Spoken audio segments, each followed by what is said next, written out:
So as the wheels of justice move forward now in this case, what is going to happen to all of the doctor's patients? And there are a lot of them. Now, we've been digging into that question all day today. 7 Eyewitness News reporter Sierra Johnson is live at U.S. District Court tonight.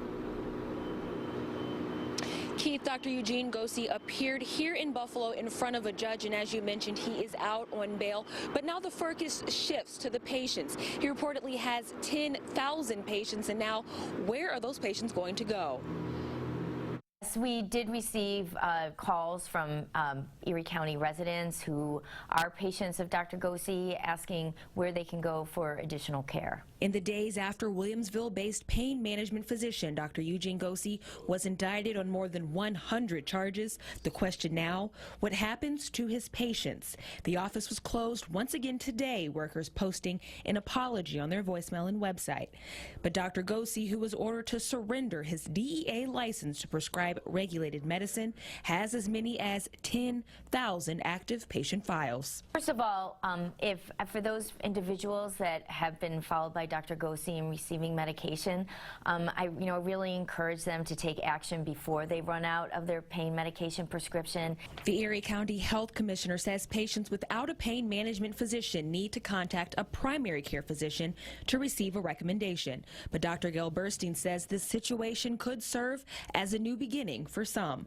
It might be a good opportunity just to get off those meds completely and to go into drug treatment. Burstein says there are local physicians able to safely wean opioid users off of the drug, as well as physicians treating pain without the use of the highly addictive drugs.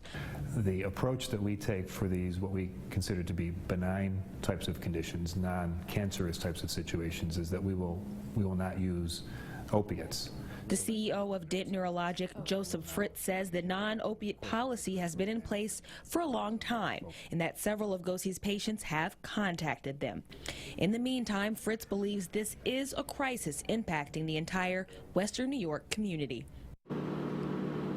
And the CEO of Dent says every month there is a meeting of the head of local hospitals, and he's sure the influx of patients needing pain management will be a topic of discussion. And all new at 6, what happens when those former patients can't get an appropriate pain management doctor? Will it have a domino effect? I'll tackle those issues tonight at 6. Live in downtown Buffalo, Sierra Johnson, 7 Eyewitness News.